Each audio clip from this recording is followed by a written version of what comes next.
Hello everyone and welcome to another Dominaria United draft. I try to not force domain.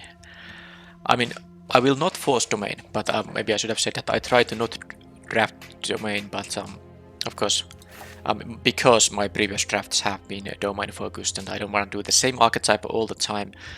But no promises, because obviously if I get some good domain payoffs, I will try to go to the archetype that gives me the best chance to maximize my wins in the event. Okay, the cruelty of gigs is, I think, uh, an easy first pick.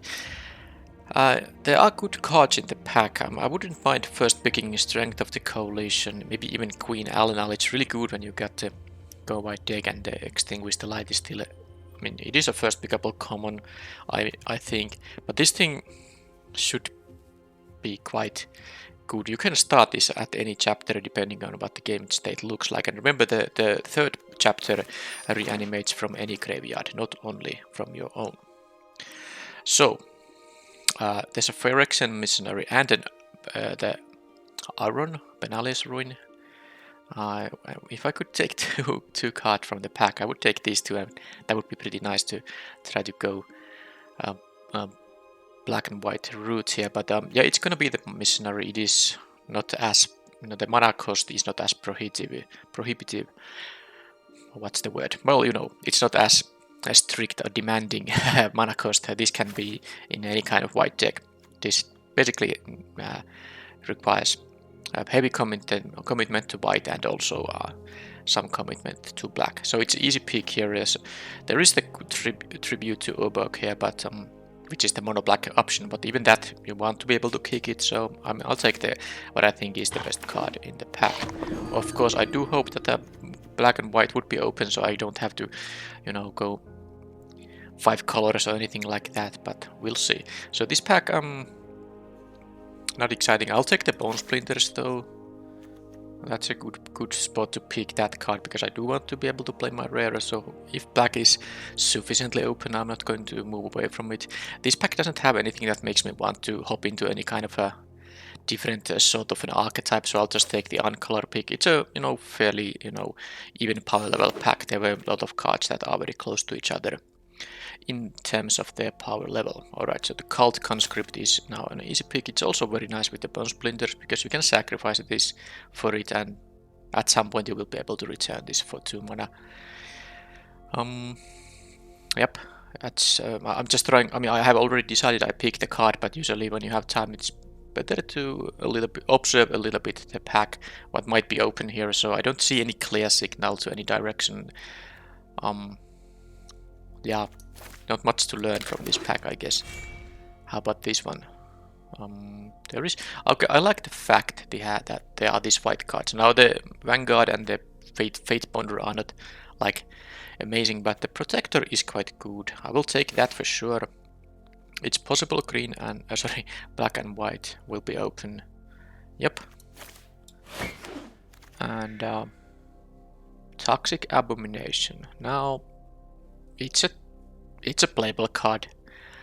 I would like the Steel Crusher more. For example, if I was drafting black and red, I would always almost pick this over this Abomination, but since I'm not going to touch red in this draft, I'll just take the 2 though.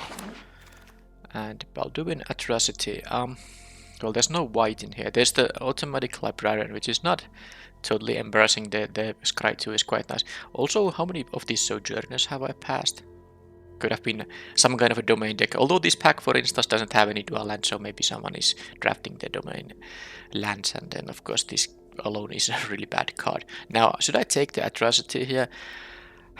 2/3 manis for 3. I guess it's slightly better than a 3/2, and then yeah, this has a decent ETB, but I might get some way to kick this. Okay, then there is a 3/3 menace. Now, the only white cards I have is the Missionary and the Protector. I don't wanna force that. Now, this dragon thing, which this combines with, is rarely relevant in limited, but a 3 mana 3/3 menace, that's a good static creature, and I think I will now take this because I don't really care about the Abomination that much. It's possible that, I mean, it seems like red is open, at least more open than white.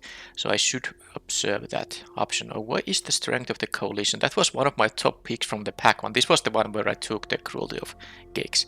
So that was like my maybe pick number second option or the third option at least. Either way, I'll take the Writhing Necromancer. It's pretty decent in any deck. It's very easy to get this to cost 5, and once this costs 5, it's already quite okay. Now here nothing is too exciting. I think I should take the Fire Tornado in case I will be black-red. I'd rather have it than the mediocre options. Now this is nothing like a crazy good card, but it's still an okay card. Alright, Colossal Growth, Hydromancer. Don't think I'm gonna play these colors, so I'll just take the uncommon here. And here I can take the Stall for Time, which I would play in the black and white deck even if I can't kick it.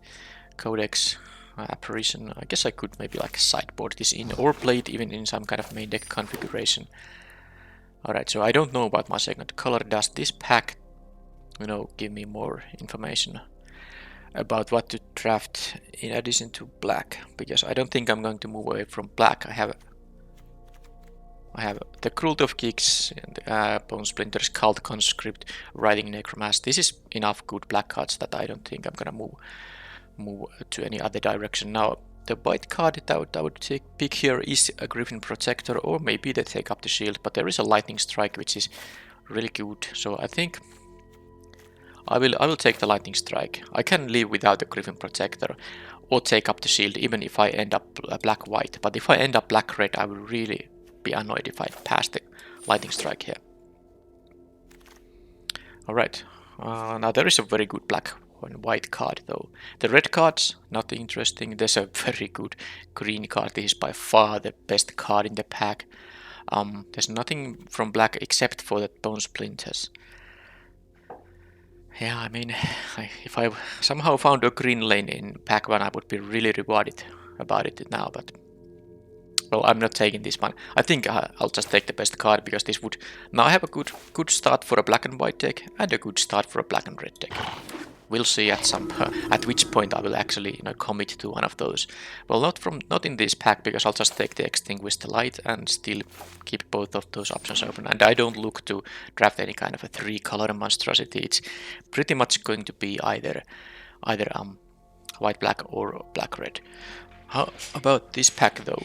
There are 2 black cards in Tribute to Ubok. Although this is not like super amazing when you can't kick it, and I don't expect to be kicking it. And also it requires also a lot of instant and sorceries from your deck. It's just kicking it is not enough. You have to also support it with your other cards in the deck. So I don't like the Pilfer that much. Maybe I'll just... Now that I got the Elas Ilkor, I mean, I'm slightly more interested in the white here, and Captain's Call would be good, but maybe the Sleeper is good. It's good when you are just straight up black and white, so the kicker shouldn't be any kind of a problem. You can have the option to play this at 3 mana and make the opponent sacrifice something quite significant there.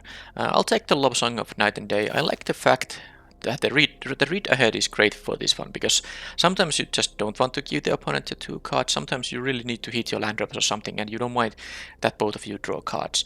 But what you can always do is make a 1/1, and then basically it becomes a 2/2, and then you get a kind of a free counter on someone else. So it's the flexibility of this card is pretty nice, and I like it, and I'll take it here. And I get another Writhing Necromancer, very easy pick here. And so I took some white cards. Well, I'm not taking the Warbrute or anything, so I'll take... I think I'll take the Vivisector here. I have found this cry to be somewhat relevant. And it's not... I mean, the Heroic Charge, Battle Rage Blessing, they are options, but I'll take the 2-mana 2/2, which gives me some control over my draws. Alright, Battlefly Swarm, Area, Soul Tender. I like with double Necromancer to actually take this. I've been a bit more impressed with this card lately, because you do get the extra card out of it in the end if the game goes long, but even without it, the fact it mills in decks that care about having stuff in your graveyard, it's actually not so bad, even though a 3-mana 3/1 generally is quite bad. Alright, I'll take the Swarm over the Repossession. I don't have any kind of a plan to splash for green here, so let's just take the 1 drop. And I guess, yeah, white definitely wasn't open. After the Elas, did I get anything great white? Well, I guess the sleeper was that. Well, anyway, I'll take the red 4 drop, but I'm going to most likely be black and white here. I have now 14 black, 6 white, although one of the black is the Rivas. So, well, let's count the red cards. There are only 4 red cards, so if I cut those, that's 18 out of 40. Yeah. And the best card is the Lightning Strike, and then there's an efficient 3 drop. So I think it's pretty easy to actually just cut the red cards for now. Maybe if I open a Sick Bomb Rare from red in pack 3, I might still consider moving that to that route. Am I supposed to take the 5 drop? I think I can take 1 Century Connoisseur. I don't want to go overboard with the Battlefly Swarms here. This can easily just grow. Okay, Artillery Blast and Pilfer. I consider both of these kind of sideboard options. And I think the Pilfer is like slightly better. Doesn't matter here or here. Okay, so I got not a crazy bomb, but very efficient red 2 drop. But given my white cards, I don't think I'm gonna take this. Choking Miasma doesn't do much in my deck, just kills my guys and I can't even kick it. If I was green-black, I think I would still take the Tail Swipe. There's also the Urk. Well, I'm not green-black, so I don't have to worry about it. So, am I gonna take Writhing Necromass? Or am I gonna take the Vibrant, have a very efficient 2 drop? So, how about the good white cards? There's a Elas, there's a Phyrexian Missionary. I mean, I guess the Necromass number 3 might just be a bit too much. I actually take the rare here because I will keep up the option to be actually red and black because I don't really know yet which it's gonna be. Alright, I think this pack is easy though. Phyrexian Rager and that's it. The Frightful Return is good, but this is just I mean, the only spot where you don't want to have this is when you are exactly at 1 life. Otherwise, it's always gonna be late or early in the game. It's gonna be a good one. So let's take it. Stronghold Arena. That's just bad, I think. Some nice. Yeah, I guess green was rather open to both directions, and especially green-black. I mean, this would be actually a nasty choice if I was green-black. Because this card is good even if you don't have a full domain. Even if you have just a two land types, you can still use this as a 6-mana grave digger, get your best creature to your hand from the graveyard. Either way, is it gonna be like a take up the shield? I took the Radha there, but there's a Molten Monstrosity, but I have some expensive stuff here already. I guess I will follow with the white plan here. It was a weird draft because I still actually am considering between white and red as my secondary colors, and I just don't get a clear indication as to what's the best. But now it is easy. Phyrexian Warhorse is quite nice when you have. I mean, you can easily kick it, and then this is an annoying threat to deal with. Now, it is, of course, just a 4-mana 3/3, but the sacrifice ability makes combat for the opponent hard. And they can't just choose to not block it, because this can threaten to deal like 9 damage if you have a board presence. So I'll take this, it's easily there, and I'm going to cut the red, and I'm also happy I don't see any red here. Now, do I have a Clerics? I have 3 Clerics. Who are they? I think the Missionary is one. Doesn't actually matter. I think I'm gonna take. This is a Cleric. Spirit. Okay, Soul Tender is a Cleric. No, I will take this because it is a 2-mana 2/2, and sometimes this can pump some of my guys. So this has, and of course sometimes I can sacrifice another Cleric and get a black creature card, which would be maybe quite often the Necromass or the Connoisseur. So nothing too amazing, of course. But as a 2-mana 2/2, it doesn't have to have much upside, and it has some upside in this deck. Now, how about the mana curve here? Because there are actually 4 options for me here, and I'm just not sure if I should take I don't have an enlist, so I don't like these.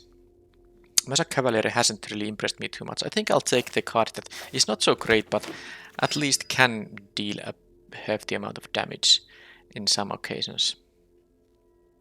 because, you know, you can enlist this with a...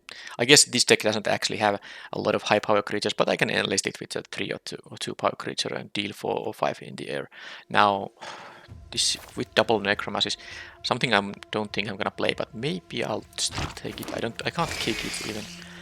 Bone Splinters, Mesa Cavalier. I think this deck can take another Bone Splinters. I have some cheap... Sadly, I didn't get those white cards that make tokens. At least I passed one for a 4 mana 3 tokens thing, but I still don't like the Cavalier that much. I'll take another Bone Splinters. Barricade, Artillery Blast. I don't think this is exactly a barricade deck. I have already 2 ways to sacrifice my creatures, so this is too slow and not aggressive at all. I'll take the Artillery Blast, but I think it is a sideboard card. I should actually go to this better view mode. Okay, Braid's Frightful Return is definitely better than an Apparition, although I'm not sure if I'm gonna play it, but... Okay, I'm gonna take it. There was 20 gems in form of a rare, but I'm not gonna be... I don't need 20 gems that badly. Alright, so... this doesn't matter. Let's take the best card out of the pack. And here is whatever. Okay, interesting. Okay, got another swap. Interesting draft because I think I could have ended up with the black-red deck, but I maybe like this slightly more. Because I got the Elasil Core.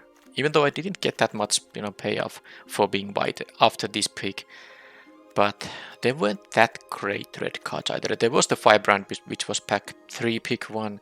But then I don't think I saw anything that great red after that.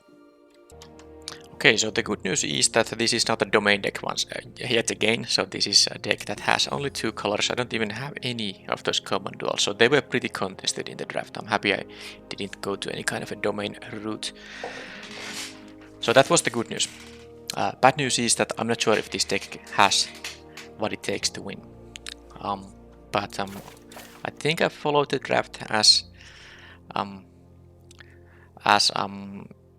well as possible, but of course going back there, maybe I should have identified at some point that green and black is the color combination to be in, because at least all the good green and black cards that, you know, were either gold cards or had the kicker of one or the other, they were pretty late, so I could have ended up with a more powerful deck. But oh well.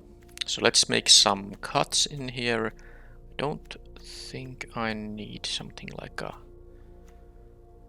Okay, the Atrocity when I can't kick it is only gonna be a 3 mana 2/3 menace. I don't think I care about that.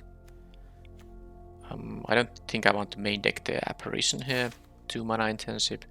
The Wall Leech, yeah. So highest mana value among. So this actually doesn't care about the type of the card. Even the 5 mana enchantment is going to be counted, but what you want to have your 4 drops achieve when they have no abilities. I mean that other than that ones that affect their power and toughness. You want a 4 drop be at least a 4/4.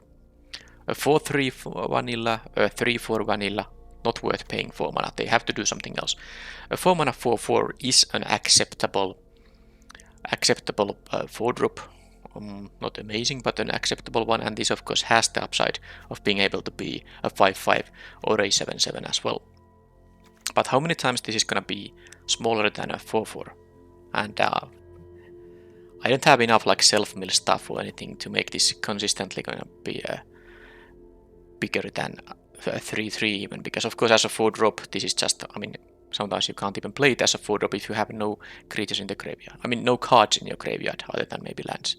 So it's gonna be the easy cut here. Now that leaves me at 25 out of 40. 17 creatures, 8 non-creatures. And the cleric count in the end is 4, but of course one of them is this...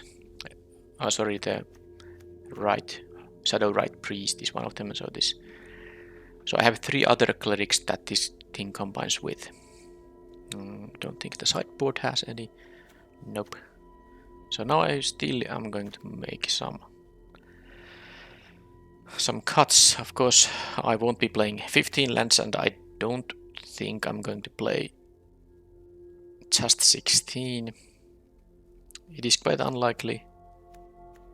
So that means I'm going to cut 2 cards. I guess the stall for time is in the end a card to cut. Now that's only 7 white cards, but I have early white drops in here, so I guess I'll just you know, have to play like 9 swamps and 8 plains in this deck. I don't think 10-7 makes that much sense. It might make some sense, because I basically don't need more than 1 white source. Like, I could of course have a turn 5 when I want to play both Love Song of Night and Day and something like a Take Up the Shield, which would require double white, but I at least don't need early double white. I could see many scenarios where I want to have double black early in the game, so I think it is actually a 10-7, and then I just have to hope I draw the 1 plains at some point. Ideally in the opening hand, but I need multiple black sources, so if I play 9-8, I might still have a turn 4 where I have 4 lands and only 1 of them is a swamp and 3 of them are plains, so I will play 10-7 mana base. But that doesn't really affect much in terms of what I'm supposed to cut in here. I like the sagas in here. I think I'm gonna play the flyers here. And the Necromancer is the reason I haven't already cut one of the Battlefly Swamps, because I think that is an easy cut here. I wouldn't mind playing one in the main deck, but this is easy to trade with anything, and then, you know, it makes these guys cheaper, which I like quite a bit. But if I'm not cutting the Swamp, what am I gonna cut? Because I have already decided that I will be playing 17 lands. I like the Take Up the Shield trick, the Vivisector. I think the 2-drops are just, you know, a little bit more universally good, because these are, after all, only dealing 1 point in the air. And also trading with these guys requires you to leave mana up, which is, especially early in the game, not that easy always. So I'm gonna cut one of the swamps, and now it's time to add the lands, which I already said which they're gonna be. Let's have some. This is a sweet one. So 10 swamps and 7 plains.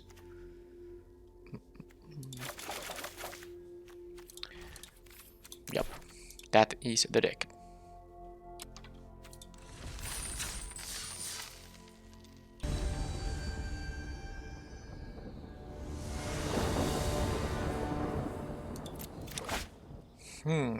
That's a nice hand.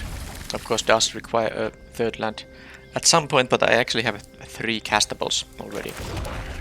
Although ideally I would play the missionary when I can kick it, but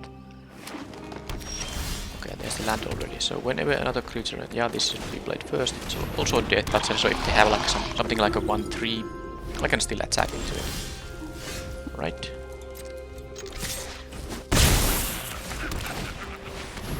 I could have played the Love Song of Night and Day, but I like the 3-1 here first, because the opponent doesn't usually want to maybe block this guy, but he does 3 damage. Because at this point they would be mostly trading with it. Okay, so I milled a Penalty Sleeper, so this is already at 6 now. Let's see what they do before I do anything else. Now I think I'm going to go with them, because I don't have a land drop here. Let us both draw. I mean, the opponent has a lot of cards. If I'm very lucky, they might even have to discard to hand size, because if I make them draw 2, they will draw yet again in the draw steps. They are 10 cards. They drop a land, and then they would have to play 2 cards to not discard. So let's just draw the cards to make sure I hit my land drops. Also, if it's a swamp, I can play the swamp here still. Well, it was despite having 10-7 mana base. And I even milled the plains. I have already seen 4 of my 7 plains here. So the swamp would have been, of course, a nice play there. But okay, they have a squeeze there. But do they have to discard hand size? So at least they do have to do that. I get a 1-1 flyer here. I can return something with the missionary, but oh, and I still draw a. Did I put 10 plains or 10 swamps? I'm pretty sure I put 10 swamps. If I remember, I have to check it. Anyhow, that's a cleric, and that's a cleric. It's actually quite funny, because now this will give me, it will boost 2 of my things. Sadly, I kind of only play one. This is also cleric, so I actually have all 4 of my clerics here. Funny stuff. But yeah, I can only play 1 black spell. I think I have to just play this missionary unkicked.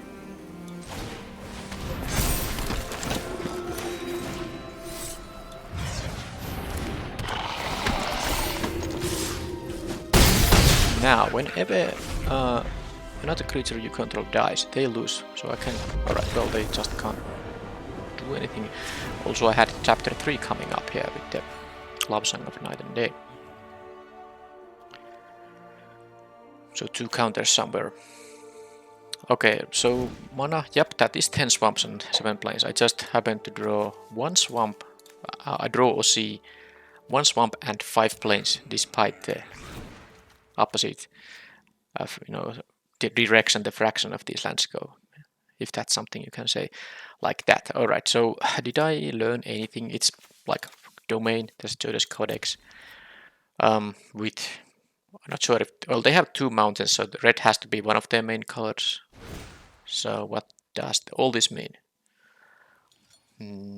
I didn't really see much there. Is there something that's really useless in here?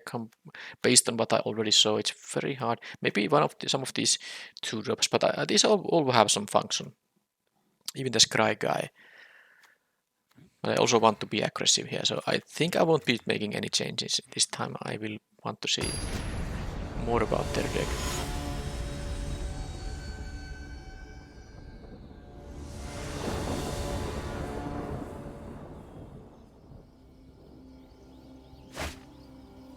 Okay, that's lacking a 2-drop, but it's still a fine hand because I can play the Rager and then the 4. Ideally, why on turn 5 when I can kick it, but we'll see. Okay, didn't want to draw 2 lands right away after keeping 4 lander, but there's a crew there. Okay, that's that.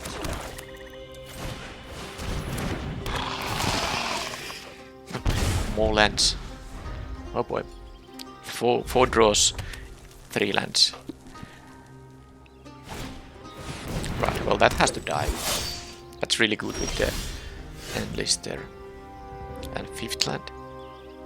I mean 4th land in 5 draw steps. Annoying. Alright, so I just don't see any other play here than just Bone Splinters away this guy. Sack this. Priest here. Yeah, this with enlist is pretty sweet combination. But yeah, I need to start. Okay, let them use some tricks to kill the priest. Need to draw some non-lands and ideally not a 2-drop. Alright, well, let's kick this guy now.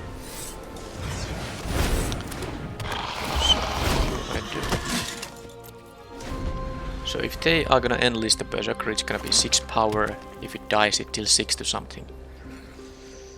I can't block it then. They choose to attack. Well, the worm has vigilance, so that makes some sense. I actually wouldn't mind them tapping the worm. No, they are just attacking it. No. They're gonna go for the enlist. Well, I take 6 here, obviously. I could also jump, but jumping is bad when you have the, you know, this warhorse active here. But can I please draw something impactful?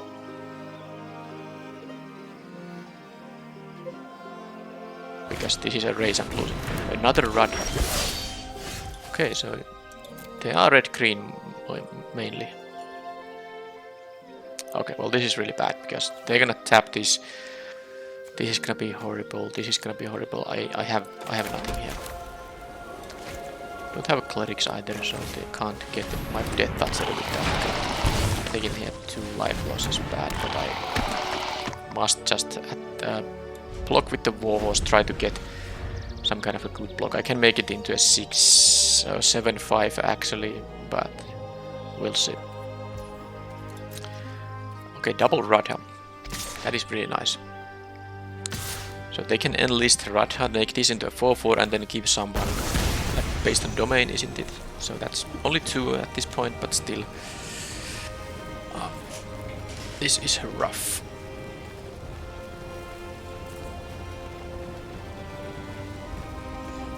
I don't know how can I turn this into a victory, but just have to draw something very good. But I'm facing 11 damage, so I can't just do nothing here. This being a 7-6 means that I have to block it with 3 guys. I mean, I guess I can just kill everything. They will still have Radha though, and they can play something post-combat, but I can't kill both of these without losing my board. There's just no way, because this 4 damage will also point something. So that's 7. I have a lot of, I mean, not much of toughness in here. So this 7 power is really good because I can block it with. Yeah, it's just no matter how I do it, it's not gonna work. Yeah, well, I mean, I can't keep taking all this damage, so I'm going to do like this. I guess I can do it like this instead. This doesn't have trample. Okay, I'll try it like this. Then I can sack the token for the warhorse. This of course requires to not have anything, which I'm not too convinced about. But the problem is that the reason I wanted the Berserker to go is that it's so good with the Radha. But I guess I can draw one of my removal spells. So then I can just kill it when it has only 1 power and doesn't really do much. Okay, take up the shield is good, but is it that kind of a good card? I can use this at this stage. It doesn't seem it's what I need. I need something else here, because I'm gonna lose these guys. I have only the priest and the vivisector left, and but as I also will be, you know, scrying more, so I'd rather, you know, deal with that good stuff. Okay, so that happened. Scry more. Yep. And then, well, exactly that I needed. I still have to deal with the Radha, so a lot depends on what they're gonna have next. And it was Moro, which is currently a 4/4, but I saw they have multiple ways to make it bigger. Okay then. How to do it? No reason using this now, it's an instant. So let's just go to their beginning of combat at least. I mean, Radha and Maro are both problems which I need to deal with. So if they tap these, they can pump Maro. So what happens if I just kill the Radha here? This can attack as a 5/4 or take a... Yeah, in the end, maybe that is what I need to do here. And then I need to get lucky with my top decks, because I'm gonna lose my board here. And they're still gonna have a creature left. So they can either enlist the Berserker or attack with Maro. And if I double block the Berserker, I'm taking 5 to my head. But what else there is to do? I can jump it, but jumping is even worse. So I'm gonna do this, they kill both of my creatures with the combat damage and then deal 5 to me thanks to the trigger. Yeah, I always have considered that the Dominaria Berserker is really good. And now I'm seeing it in action. Alright, Connoisseur usually a good card, but I don't know what can I even draw. Maybe my first pick in the draft. Yeah, these good cards I had to you know, put them away because I need something better, and that was something I wasn't gonna win. This game is done now. So after all, they are red-green, and what I saw in game 1 was just them drawing their domain, because of course they have a domain theme in the deck. I mean, multiple cards with domain that become clearly better when they have more land types. So they are red-green. Now I know that, so I think what I saw here, what I saw there means that I will play a Battlefly Swamp, and I will play an Artillery. Oh, Artillery Blast only deals 3 in this deck, so that's actually not so good. A lot of the creatures are bigger, although it does get rid of Radha. Maybe that is reason enough. And I'm gonna cut, you know, the Vivisector is not needed now. I want my creatures to have 3 power, which this Abomination has. And then something else that's not so good. I need to win with something, so I'm thinking about the Sky Knight, but maybe I'm more worried about surviving, so I'm gonna cut the Sky Knight. And this, I think, is the deck now. At least I'll be on the play now. Let's hope a balanced mix of spells and lands, of course. That's the first part that has to go right here.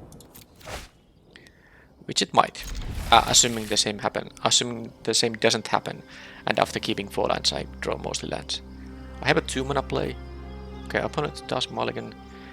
They seem to have a red-green deck that, you know, didn't really mess up their mana too much with other stuff, so I'm assuming their spells are red and green, at least mostly.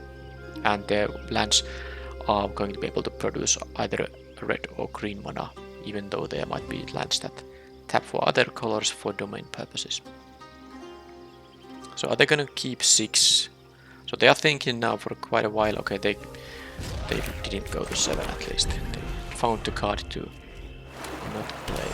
Okay, so I will definitely keep the kicker option for this now, I think. Yeah, I like to have the option to kick it, although it's most likely my next turn's play, so maybe it is. Yeah, it is going to be. Now, do I want to trade?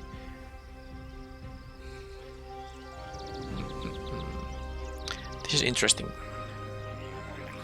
I'm gonna attack first, because I think I want to have the 3-1 anyway, so I probably, if they don't block, I will make those guys, and I can kick this Libran down. That's fine, because I want the Necromaster to be cheap. But now that happened, so I'm gonna just play this unkicked.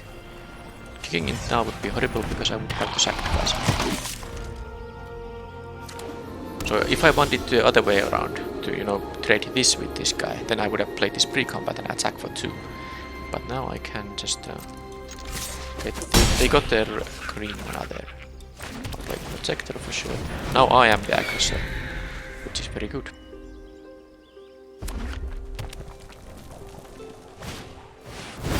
Okay, yes. Okay, I can definitely trade with the Prodigy, because that makes my Necromas even cheaper. Okay, this thing... do I want to draw cards? I think I might. Let's draw cards. That's fun. I can still play the Swarm here. Okay, no lands. Well, now I'm super happy I drew the cards. So they're gonna take 3, trade those guys. My Necromas is going to be 5-drop. Although I have the Connoisseur, which I would want to have first. I get 1/1 flyer. I have some number of flyers here now, so let's see. Okay, that reach guy is annoying, but this thing has death touch, and bow splinters also is a thing.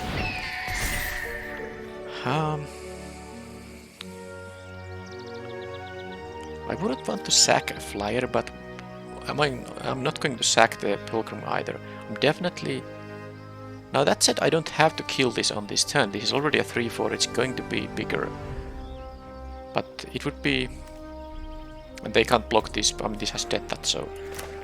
okay, I guess I'm gonna just do this thing regardless right now, and then see if they are gonna actually willing to block the Battlefly Swarm. I would really like that to happen, but I can't imagine them doing that. So now, maybe... because of my mana is... now there is one reason to actually sacrifice... I mean, the 1/1 doesn't do anything against this, but it will... I mean, once this dies, of course it... oh man, this is actually a tough one. How to do it? I am in a very good shape, but... so if I sacrifice an actual creature, not a token, I mean a non-token creature, let's say, that makes my Necromancer 4-mana card. Next turn I will get 2 +1/+1 counters. I guess even if I draw a non-land, I can play the Warhorse unkicked to still get like a pump on the Protector and keep applying pressure. So this is a really tough one. I would really want to give 1 counter to the 2/2 and maybe another on the Battlefly Swarm, so I have a... but I can't sacrifice the Eliasil Core. It also has death touch, so it has to trade there. Okay, fine. I'm gonna do this. This feels like I'm gonna just... I don't... I only sacked the totem there. At least the Elas Ilkor does, you know, trigger when that thing died. But that was a tough one. Who are gonna get the counters? Let's see how many creatures are still alive when my turn starts. Okay, that isn't gonna be doing anything to my flyers, so they're gonna have to block the worm, so let's give the flyers the counters. I mean, with the worm, I'm sure. So let's do this, and let's do this, and let's force them to block. Because this would be after the pump here. After the pump here, this is a 4-6, this is a 2-2, so they take 6 from the flyer. They have to block Elas. It's only a trade. This gets a counter. This says another creature, so if this dies itself, it doesn't make them lose life. But I mean, they have no board. I have these 3 flyers here, and they would need to have some kind of a mass removal to survive there. But now this happened. So a 2-color deck, nice curve out, a little bit interaction, and of course, opponent did have a slow start, and they did mulligan to 6. But it's nice to see that these kind of decks can at least work in this format, because I wouldn't want it to be a domain decks, the only decks that can survive, and I mean not only survive but also win some matches. So there was a drawback if you wonder if the background changed. There was a minute wait for the previous opponent, and then it was just an automatic draw. Players didn't connect or something like that, but now this is the match number 2. I did not include that in the recording. Yeah, I mean, that's... These are always a little bit sketchy hands, because this can just fail if I draw... I know more... I mean...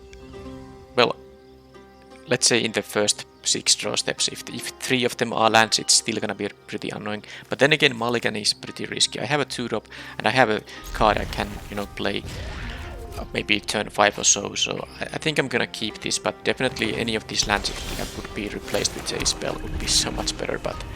And this is the great punishment of drawing a land in there. At least that is something that makes my hand a lot better. So I can get you can get a 3-for-1 with this thing. You can make them discard, then I get to find a card, and then finally I can also finally I can also, you know, return something from a graveyard. Could even be the one I you know, make them discard in the first chapter here. But yeah, these lands, after keeping 5 lands, is harsh. Oh, come on. I guess, I mean, keeping 5 lands and then drawing 3 in 4 draw steps is just that is so wrong. Okay, let's see if they have something to discard. I'm gonna go with the full set. Of course, the chapter 3 doesn't even do anything currently. So they have to have a creature or planeswalker in their hand for this to do something.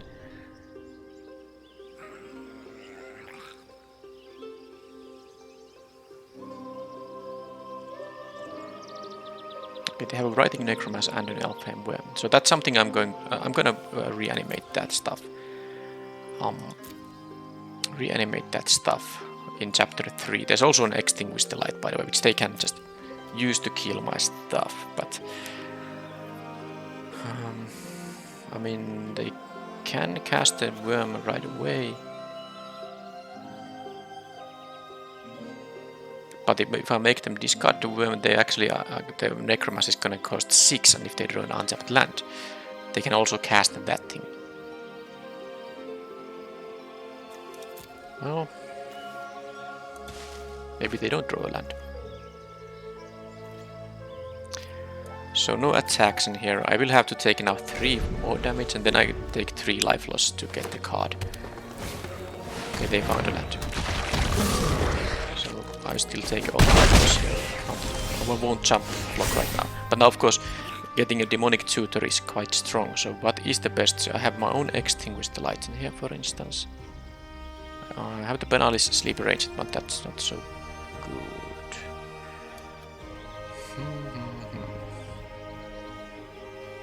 Is it going to be that one? Kill the Necromas. And then play the Elas Ilkor to trade with the Bog Badger. I guess it's as boring as it sounds, that's what I'm gonna do. I also have the Bone Splinters for later use. Okay, extinguish the light. Let's get that. I will do this of course now when they are tapped out. Can't use the barricade in this pose. And then I can do this. And this has death touch, so I mean they can use the removal on it of course, but then I get whatever I get back with the cruelty of kicks. I think they can't kill that. So am I gonna take... I'm gonna go down to 5 if I don't jump block. I'm gonna take the damage here. Because I should be able to... Okay, Snare Spinner is something I don't care about at all. Alright, so Necromas with Death Touch. I mean, Vigilance is good though. But I have own Necromas. Let's take the Necromas. And then this thing can go straight to chapter 2, of course the first chapter. It doesn't do anything right now. But... am I gonna get the Elas Ilkor back? That will give me some life, which is going to be important.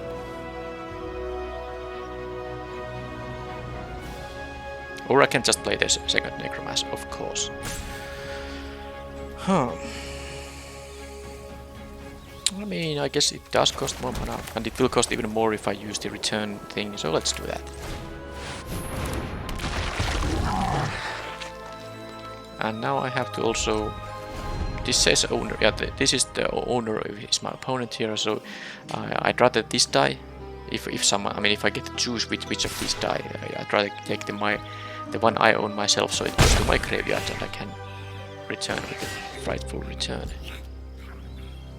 Now they have a nice life buffer here, of course. They also did play the land. It makes sense to play the lands because they have this expensive ability activation here. So I could use the Bone Splinters with the Vivisector, but I really don't like the fact that... and I'm not going to use it when they have mana up. So if I attack with both 5/5s, there's no good blocks for me.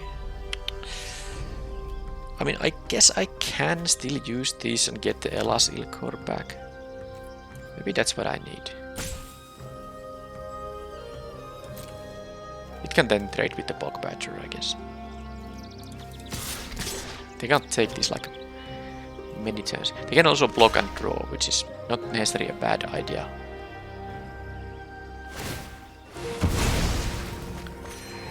But now I of course have the option to make them discard. But that requires me sacrificing a creature. I don't necessarily want that to happen. And plus I need them block around the Bog Badger, so let's just go straight to chapter 2 here, right?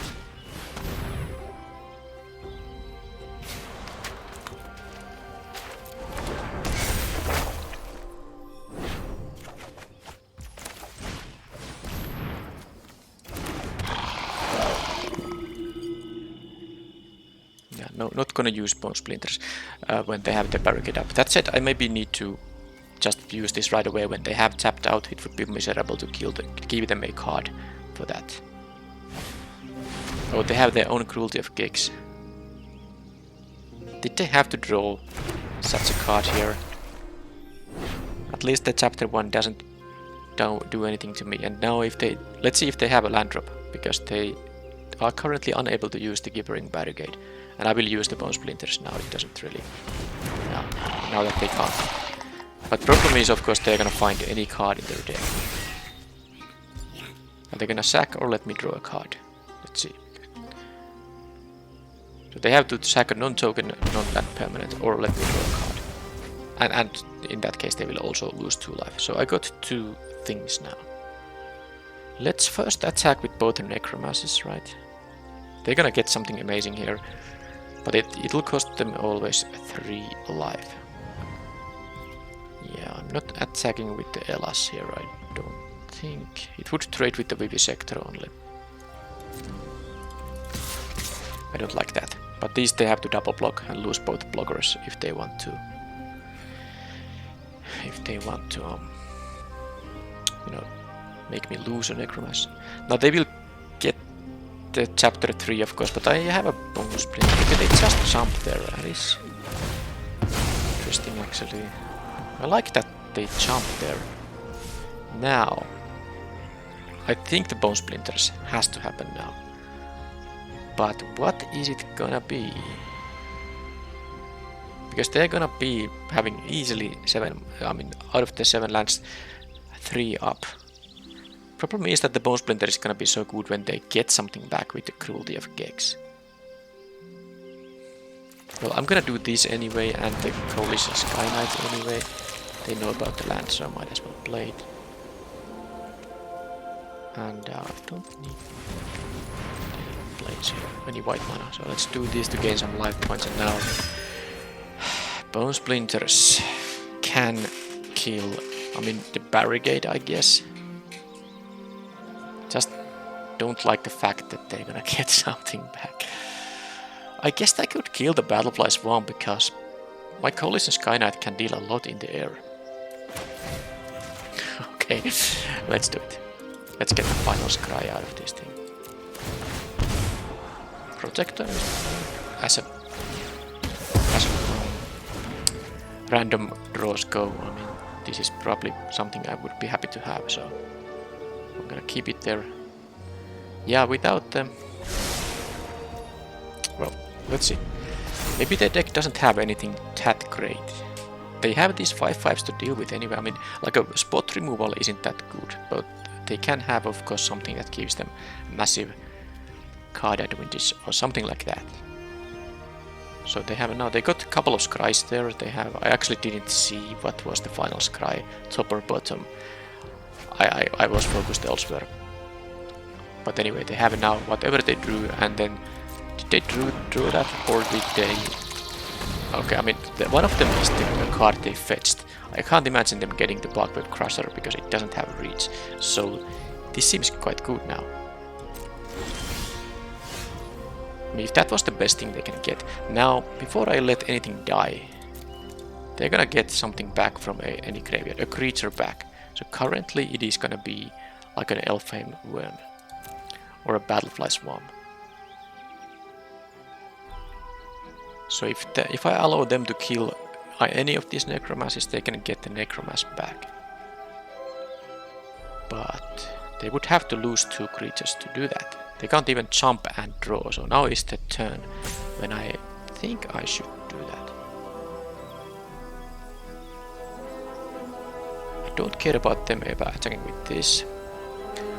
I might want to have my own Battlefly Swarm. But let's see, they can block the Sky Knight. They don't know about the Griffin Protector, that's the good part. I'm gonna leave this. Okay, actually this Pilgrim can block the Crusher if need be. I will attack here with all except with the Pilgrim.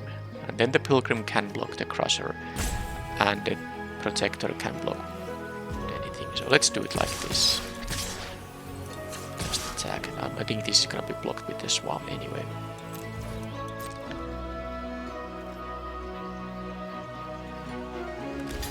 Okay, no. That's interesting. Maybe I was supposed to actually...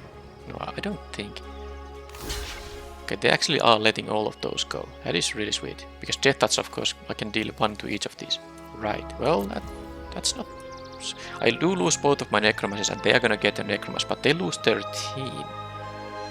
I'm wondering now if I should have enlisted. I was thinking that they're gonna have to block with this, but anyway, this is a really good outcome for me.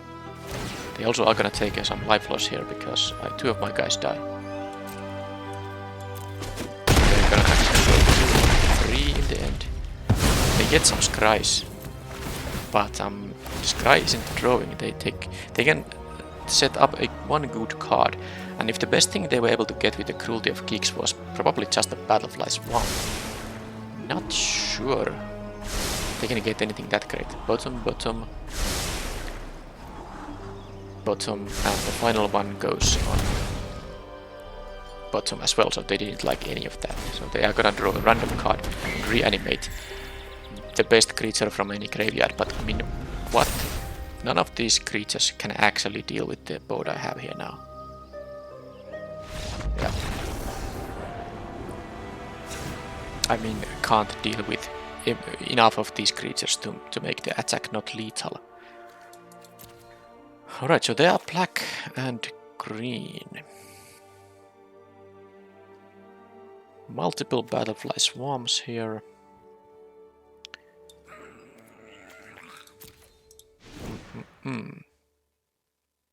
Pilfer. Could be interesting against their expensive stuff and the cruelty of geeks. Maybe the Vivisector isn't that impressive necessarily. I could see not playing the Vivisector and playing a Pilfer instead.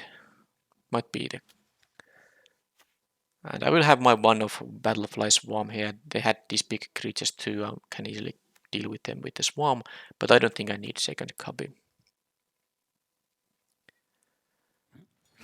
Apparition, nope. Hopefully this is gonna be good enough.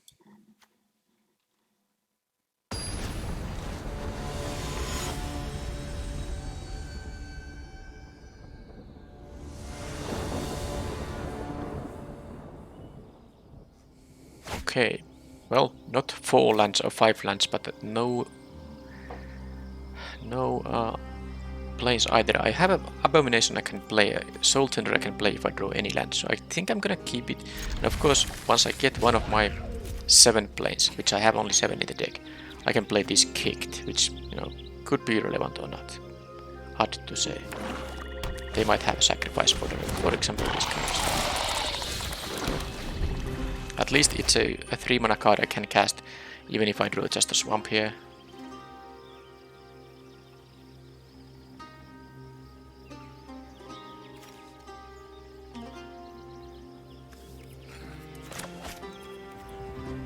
Okay, they are thinking what to do. They go 1 drop, 2 drop here. No. And that's a land. Not other planes, but I'm happy to have that. Have that so I can continue playing. Now I have 2 creatures, no, 2 plays available, 1 creature and the Saga here. That thing is on no. That less so. So I think what I'm doing is I'm going to kill this thing on the next turn, sacrificing the Soul Tender, I guess. Creature. Okay, not a planes there. So that was a good. That was good milling in that sense. Plus now I'm writing Necromancy, so 5 drop, big thanks to milling 2 creatures. So are they gonna... oh. Well, that's a little bit different now, because they have sacrifice a creature, they can sack this one itself. So definitely not playing the Bone Splinters right now.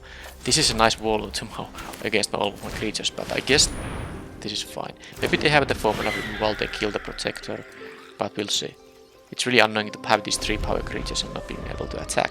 That said, opponent hasn't dealt that much damage either. Yeah, I can take this race. No problem. No problem at all. Okay, there's the worm. So now I will use the Bone Splinters. And I will sack the Soul Tender because I would really like to use the Sleeper, but it's only gonna make the Swamp go away. Yep, so... and actually that means I can play this for 4 mana, because it will become a 4 drop.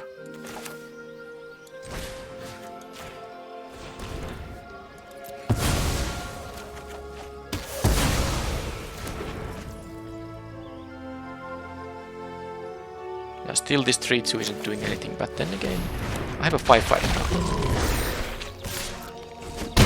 And maybe I can sack this to make them discard a card. Although if they have a lot of lands in their hand, it might just take land away from there. I have at least these flyers in here now. Okay, so...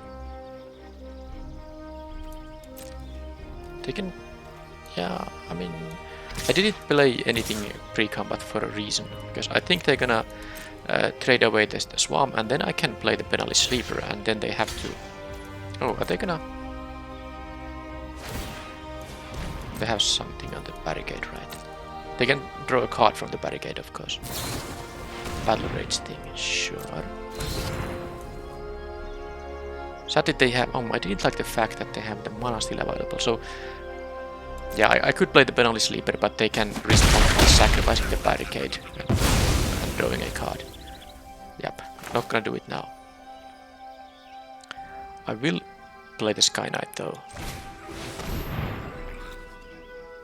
Get the Necromass back with the Soul Tender.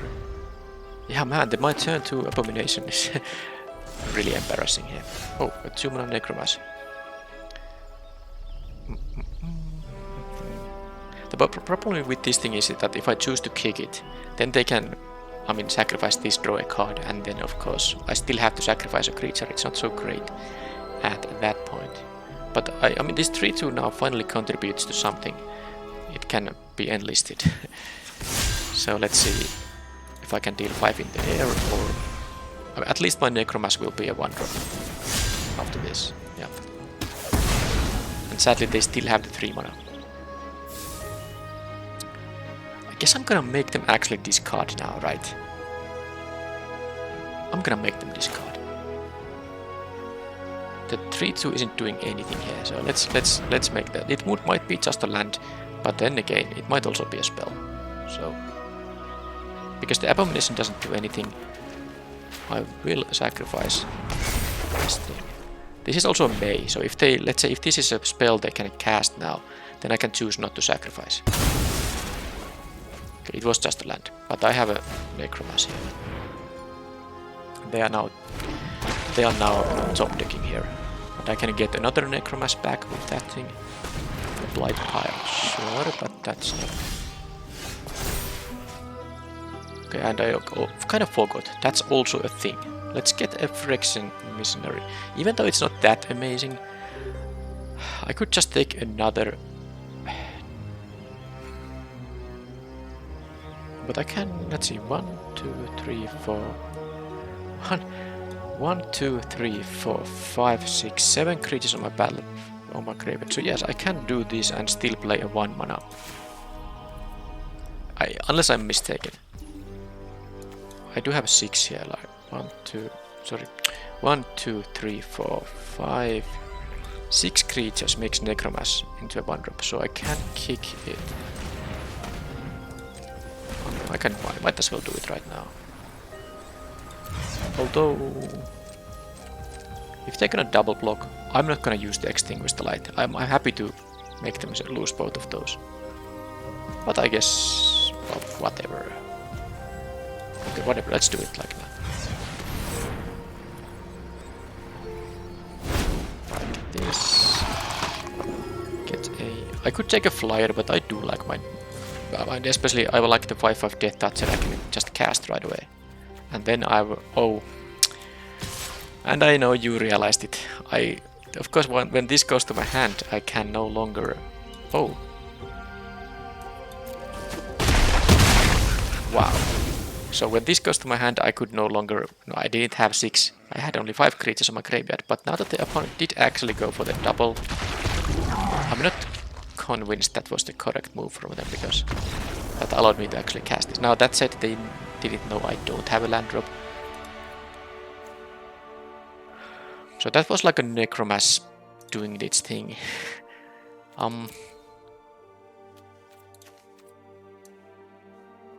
Yeah, I was so careful calculating. I'm so counting the creatures. I mean, and still I messed up there. But I mean, not that it mattered, but it could have been a situation where it actually mattered, and I was supposed to do some other play decision in that case. But yeah, when I return it, it's one of the 6 creatures. All right, I'll try to keep that in mind in future.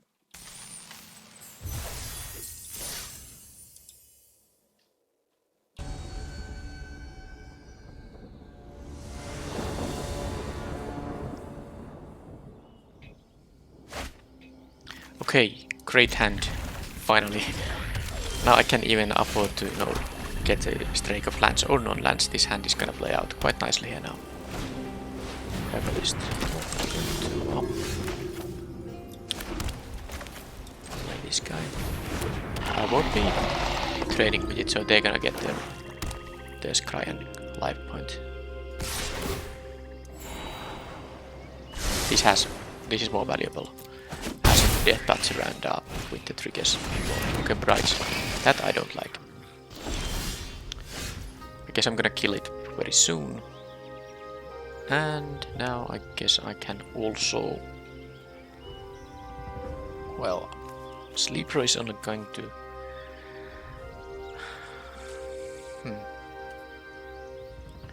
Not exactly sure, but I feel like I'm gonna play the 3-3 now and because I have the Necromancy in my hand. Okay, that was 2 creatures in my graveyard. But making the Necromancy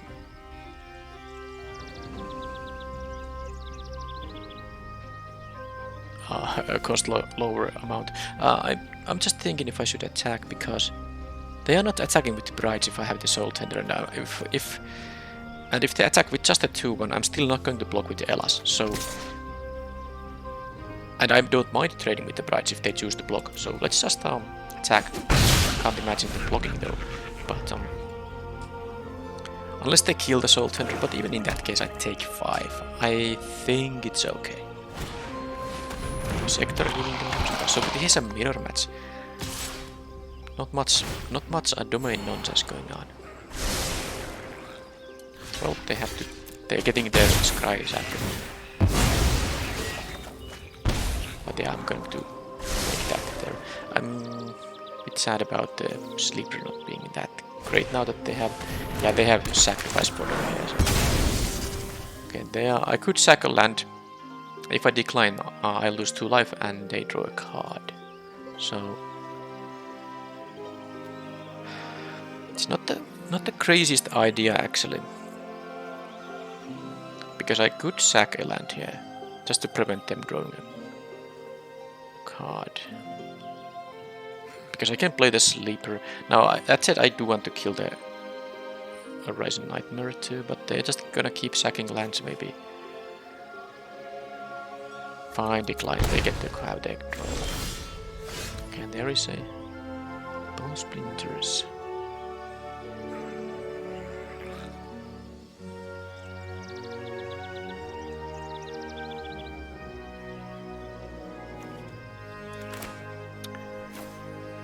Okay, let's do the Necromancy now.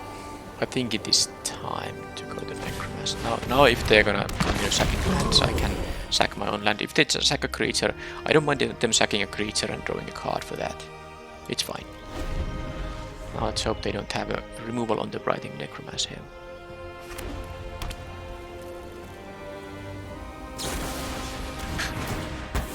Well, I mean that is something I hoped to happen. So Elas is gonna trade now. I mean, I can't just...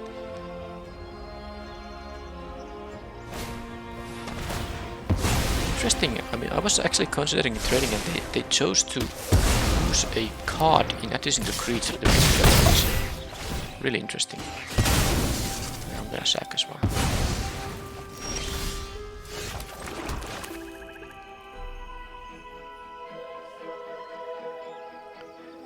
So I could... No, I'm gonna just do this. They get this guy, but oh well. I get 3 life, and now they have... I mean, them being at 3 lands, I guess maybe they might have a land in hand, but I mean, they can't cast like 5 drops now, so... It wasn't totally free to sack those lands there. Okay. Well. We can get... I'm not even sure if I'm supposed to get the Writing Necromancy or maybe something like a Phyrexian Rager. But maybe before I do any of that, I should just... although this is 5...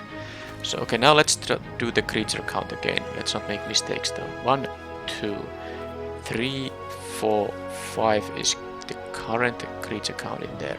Now if I use this, it won't be in the graveyard. That makes it 4. If I return this, that leaves me 3 creatures, making it a 4-drop. So I can, I guess, do that. Just playing the 3-1, hoping to trade with the Sleeper. Now I'm gonna use my 5 mana now, and even though I'd like to have this Rager, I'm not sure if we'll do that.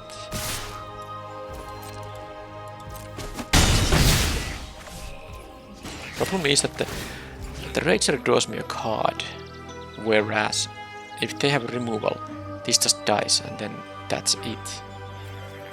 Could also take the Warhorse, but they don't know. It could be the token can block the Sleeper. This is really interesting.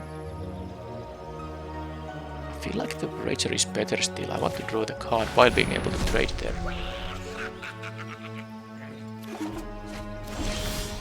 Aha, another Necromancer. Now,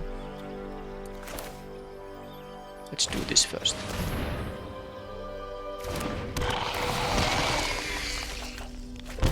Okay. And then, should I kick the Sleeper?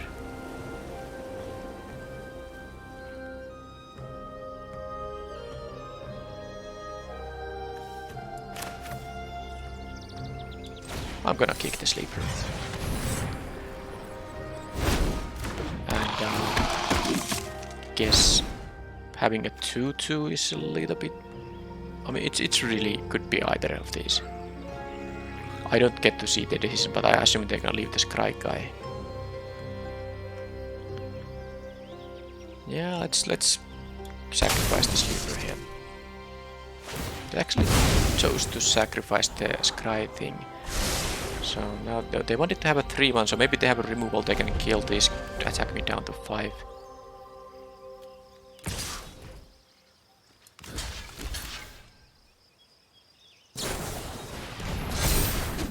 Sort of.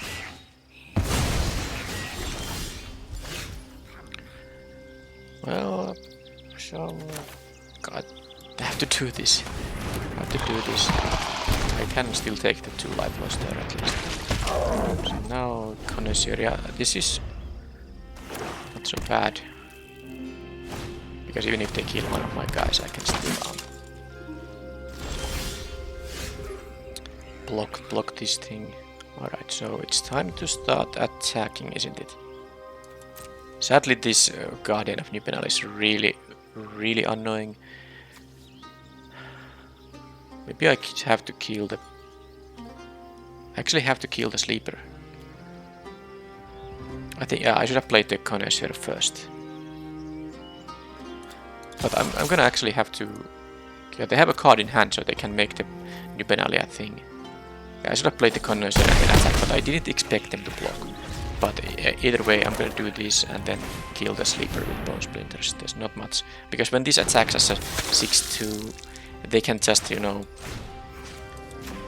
They can, you know, just discard some useless cards to make this indestructible, and they also get to Scry too when they get to enlist. So this definitely is the good. Oh, don't say the. Okay, well, I mean, that was not nice, but at least it wasn't the one that, you know, gives indestructible.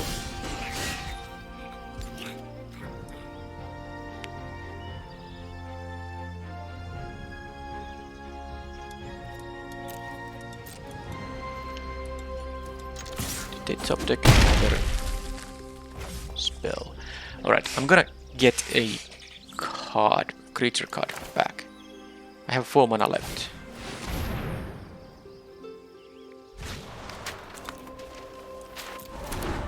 So if I return 1, 2, 3, 4, 5, 6, 7, yeah. Now the Necromancer is going to be castable with 4 easily.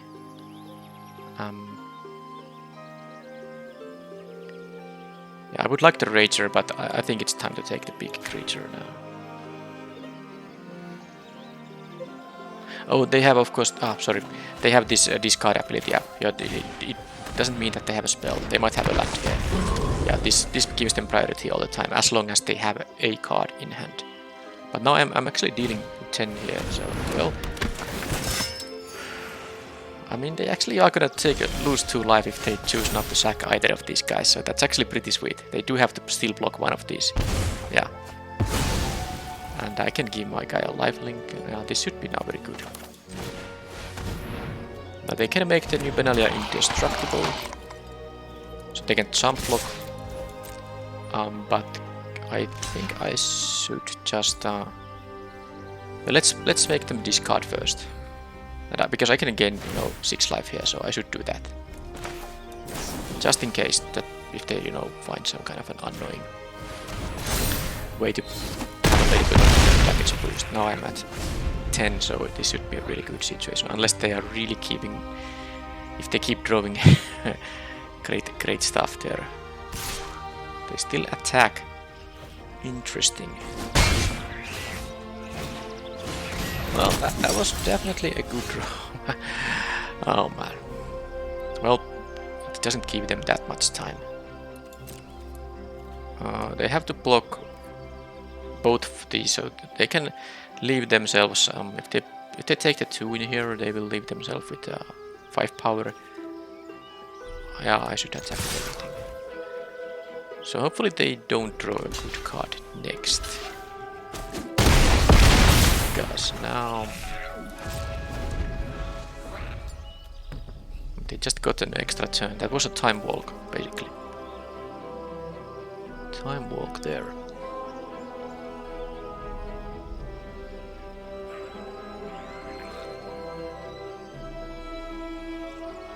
Now all of these are lethal, so let's say if they drew a land, they're just going to be in quite bad shape. They can block and make it indestructible if they had drew a land, but they still have to lose both of these. They can trade with the vivisector, but they still drew something that allows them to keep attacking. That's actually... I kinda need them to have a break there. They get to scry, that's understandable, but I mean that means they also can survive with the card they just drew. They can survive the attack. The scry doesn't only help on the next turn. I understand. I get to at least scry here. That was good. Okay, at least I got the swamp here, so they are still going to lose on the next turn.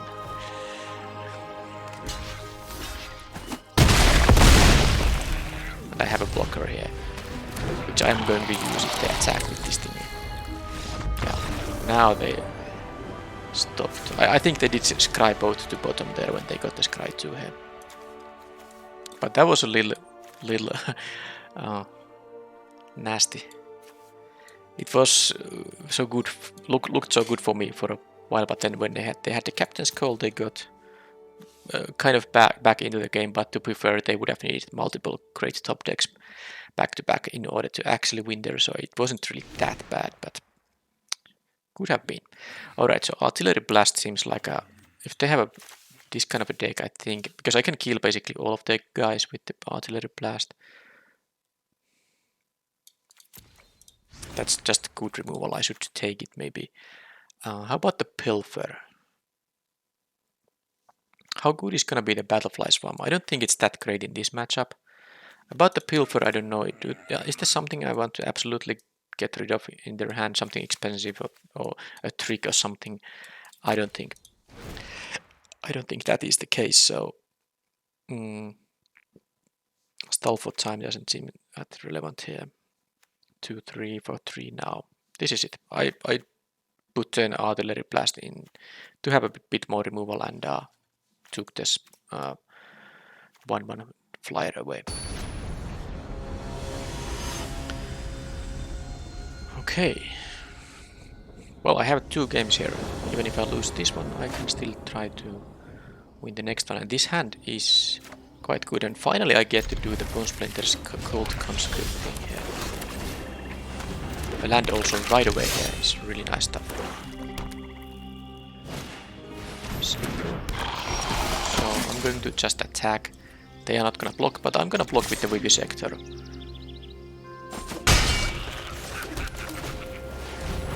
Because I also want to block, because I want stuff in my graveyard because of this Necromancy. They might have the trick, but I mean I don't mind trading this Vivisector with the tricks either. Land is not needed because I have here 4 already. That was a good scry. Okay, and the Rager is nice. Now things are going well. They actually missed their turn to replay apparently. Another Bone Splinters, but Well, they might have like a bridge. Why not get rid of that? What is this though? What is this? Well, I know that I'm gonna attack for 4. And because the Rager is quite nice to re-trigger, I'm going to go for the return sack it, make them discard. Then this will be a... Then I can return it to my hand, and then this will also be, you know... No, actually, no, I can't cast this before I have to return it. Yeah, I won't be able to cast this on the next turn. Now, one thing I'm also thinking is that it's quite good to have the Bone Splinters with the Rager, and then I can just return it. I don't think it's actually making that much sense to make them discard a card. It seems like they are flooded out. So I'm gonna, after all, save it for Bone Splinters. Okay, they are apparently just